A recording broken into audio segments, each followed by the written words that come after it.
कूट प्राकृति की कीर्ति है तो भक्ति और भाव का राग तीर्थ भी। चित्रकूट संतों का सानिध्य है तो चित्त को अपने में रमाकर वैरागी बनाने वाला वैरागी सांदीपनी भी है। चित्रकूट कामदगिरी का शिखर और सुंदर पर्वतमालाओं की मनोरम श्रृंखला है तो गंगा की प्रतिष्ठता से सुशोभित मंदाकिनी भी है। चित्रकूट आर्थिक विपन्नता है तो संस्कृत और संपुटा का अनूठा अतीत और वर्तमान भी। चित्रकूट श्रम है, आश्रम है, मस्ती है, मलंग है, साधना है, आराधना है। घाटों का ठाठ है, जितना सूक्ष्म है उतना ही विराट है। चित्रकूट अकेला है, चित्रकूट मेला है। जो खुद को विसर्जित करना चाहता है उसके लिए चित्रकूट है और जो खुद को सर्जित करना चाहता है उसके लिए भी चित्रकूट है। चित्रकूट चिंता हरण भी है और विपदा हरण भी। इसलिए रहीमदास जी लिखते हैं, चित्रकूट म रमी रहे रहीमन अवध नरेश, जापत विपदा पड़त है सो आवत यही देश।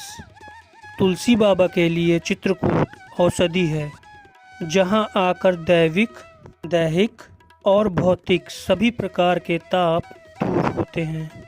भव भजंग तुलसी नकुल हसत ज्ञान हर लेत, चित्रकूट एक औषधि चितवत करत सचेत। तो चलिए चित्रकूट के दर्शन करते हैं, चित्रकूट को जानते हैं और समझते हैं। राम घाट पर बैठकर इस सफ़र का मंगलाचरण गाते हैं। जैसे तीर्थों में तीर्थ महातीर्थ चित्रकूट है, उसी तरह चित्रकूट में राम घाट चित्रकूट का प्रवेश द्वार है। ऐसा घाट जहाँ 14 वर्ष के वनवास काल में प्रभु श्री राम 11.5 साल रहे और नित्य यहीं स्नान किया। जिस घाट पर डुबकी लगाकर थोड़ा सा रमा तो आज भी प्राप्त किया जा सकता है, जहाँ बैठकर मंदाकिनी मैया का श्रृंगार निहारा जा सकता है, जहाँ महाकवि तुलसीदास को प्रभु श्री राम का दर्शन करते महसूस किया जा सकता है। दोनों तटों पे स्थित प्राचीन मंदिरों के दर्शन किए जा सकते हैं। सती अनसुईया से प्रकटी माँ मंदाकिनी यहाँ आते आते लगभग 12 किलोमीटर की यात्रा कर लेती हैं और मध्य प्रदेश और उत्तर प्रदेश को अलगाती हैं। दक्षिणी तट पर मध्य प्रदेश है तो उत्तर तट पर उत्तर प्रदेश है। लेकिन इस सियासी सीमा रेखा से परे मंदाकिनी और रामघाट ऐसे आस्था केंद्र हैं जहां आकर सारी सीमाएं बिसर जाती हैं। नाव में बैठकर मंदाकिनी विहार कीजिए तो मैया के हिलौरे तन को हिलाती हैं और मन को चित्रकूट में रमाती हैं। दिन की रोशनी में यह नौका विहार जितना सम्मोहित करता है, रात को वशीकरण के उससे कई गुना अधिक मंत्र संपुटित करके हमारी ओर फेंक देता है। सजी सवरी नावें बिजली की रोशनी में झिलमिलाती रहती हैं। तट पर भ्रमण करते लोग आनंद के इस अमृत का पान करते हैं। तीर्थ वृंदानी सर्वाणी चाह पर्वत वनानी चाह, स्नात्व मंदाकिनी तोये यात्रा कुर्वन्ति संघसः। अर्थात समस्त तीर्थ पर्वत और वन मंदाकिनी में स्नान करके कामदगिरी की परिक्रमा करते हैं। इस रामघाट के टीले पर विराजते हैं मतगेंद्र भोलेनाथ, चित्रकूट के अधिपति, चित्रकूट के चौकीदार। भगवान भोलेनाथ ने प्रभु राम से यही मुलाकात की थी। भगवान राम ने इन्हीं मतगेंद्र भोलेनाथ से अनुमति लेकर चित्रकूट में प्रणकुटी बनाई थी। यहाँ के साधु संत कहते हैं, बिना इनके अनुमति के चित्रकूट में पक्षी भी बसेरा नहीं बना सकते। इनकी स्थापना ब्रह्मा जी ने क्षेत्रपाल के रूप में की थी।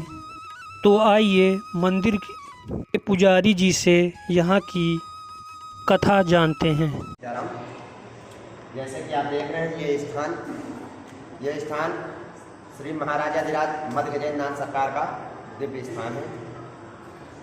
यहाँ ये जो देख रहे हैं शिव जी, एक जलहरी पर एक साथ चार शिव जी हैं। इनके महत्व के बारे में मैं आपको बताना चाहूँगा। सर्वप्रथम जब सृष्टि की रचना हुई तो स्वर्ग लोक से धरती पर ब्रह्मा जी का आगमन होता है। ब्रह्मा जी यहाँ धरती पर आकर के 30 धनुष के आकार का लंबाई चौड़ाई का जगह लेते हैं। उस जगह के अंदर में 108 यज्ञ वेदियाँ तैयार करते हैं। 108 यज्ञ वेदियाँ तैयार कर उसमें ब्रह्मा जी 108 बार ही यज्ञ करते हैं। प्रथम द्वितीय तृतीय इस तरह से करते हुए 108 बार यज्ञ किए। जब संपूर्ण यज्ञ पूर्ण हो गया तो अंत में उनकी पूर्णाहुति दी। इन सारी प्रक्रिया से भोलेनाथ जी अति प्रसन्न होते हैं और प्रसन्न होकर स्वयं प्रकट होते हैं। वो स्वयं आप जब आप प्रकट हुए उस वक्त इनकी स्थिति एक विशालकाय मत वाले ऐरावत हाथी के समान थी। इस वजह से इन्हें देखते ही, इनका स्वरूप देखते ही ब्रह्मा जी ने इनका नामकरण किया। इनका नाम रखा गया मत्स्य गजेंद्रनाथ। मत यानी मत वाला, गज यानी हाथी और इंद्र यानी राजाओं का भी राजा, महाराजा। तब से बाबा का नाम पड़ा मत्स्य गजेंद्रनाथ। तत्पश्चात ब्रह्मा जी इनसे हाथ जोड़कर निवेदन करते हैं कि प्रभु आप धर्म की रक्षा हेतु सशरीर रूप धारण करें, सशरीर रूप धारण कर यहाँ का राजा बने और अखंड रूप से। उस वक्त चूंकि भोलेनाथ जी बहुत प्रसन्न थे सो ब्रह्मा जी को तुरंत वरदान दिए, बोले तथास्तु। तब से लेकर आज तक बाबा यहाँ सशरीर रूप में राजा बनकर के अखंड रूप से वास कर रहे हैं। क्योंकि वर्तमान का समय कलयुग है, इसलिए आपको और हमें प्रत्यक्ष दर्शन न देकर शिवलिंग के रूप में दर्शन दे रहे हैं। अब बाबा को राज्य करते करते समय बीतता है और समय के साथ साथ युग बीतता है। सतयुग का आगमन हुआ और पूरी तरह से बीत गया। तत्पश्चात जब त्रेता युग का आगमन हुआ तो त्रेता युग में मर्यादा पुरुषोत्तम प्रभु श्री राम जी का जन्म होता है और जन्म के कुछ समय उपरांत उनको वनवास मिलता है। तो अपना वनवासकालीन समय व्यतीत करते करते यही चित्रकूट आते हैं। जब यहाँ आते हैं तो अपने लघु भ्राता लक्ष्मण से कहते हैं कि भैया यहाँ एक राजा जी रहते हैं, आप उनके समक्ष जाइए और जाकर उनसे हमारे यहाँ ठहरने की अनुमति लेकर आइए। लक्ष्मण जी बहुत ही आज्ञाकारी भाई थे, सो प्रभु के आदेशों का पालन करते हुए दौड़ते ही यहाँ आते हैं। जब यहाँ आते हैं तो क्या देखते हैं, एक संत जी अपने ध्यान में लीन रहते हैं।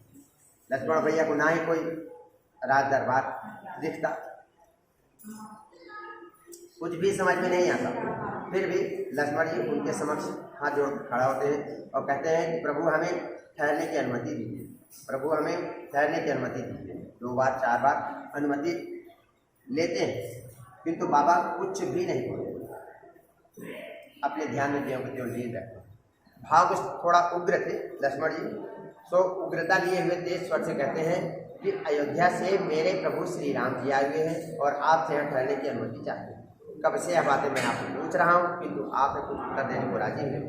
इतना सुनते ही भोलेनाथ जी भाव विभोर हो उठते हैं, यह सोचते हुए कि मेरी आत्मा, मेरे परमात्मा, मेरे इष्ट देव जिन्हें मैं पल पल प्रतिपल भजते रहता हूँ, वो आज यहाँ मेरे दरबार में आकर के मुझसे पूछ रहे हैं कि मैं कहाँ जा कर रहा हूँ, जबकि प्रभु कहाँ नहीं व्याप्त है, वो तो कण कण में व्याप्त है।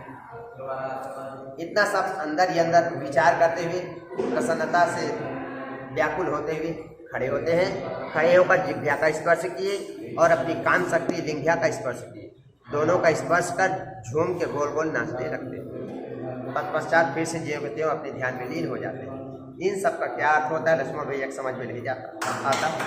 फिर से नीचे प्रभु के समक्ष जाते हैं और जाकर उनसे कहते हैं कि प्रभु आपने वहाँ मुझे किसके पास भेजा था, मुझे तो कोई राजा वाजा नहीं मिला। हाँ, एक संत जी मिले थे, मैंने उनसे बहुत पूछा पर वो हैं कि कुछ उत्तर देने को राजी नहीं। इतना सुनते ही प्रभु कहते हैं कि नहीं भैया, आप वहाँ जा करके जिससे भी मिले हैं वही यहाँ के राजा हैं और वे हमें मुख से ना सही सांकेतिक रूप से सही कुछ न कुछ आदेश जरूर दिए। और उन्होंने क्या क्या आदेश दिया सो कृपा करके बताइए। तो लक्ष्मण जी कहते हैं प्रभु क्षमा करें, उन्होंने कहा बोला कुछ भी नहीं, बस ऐसा ऐसा करे थे। जिह्वा का स्पर्श की, काम शक्ति लिंघ्या का स्पर्श की और गोल गोल झूम के नाचने लगे। इसका क्या अर्थ हुआ मैं ना समझ पाया।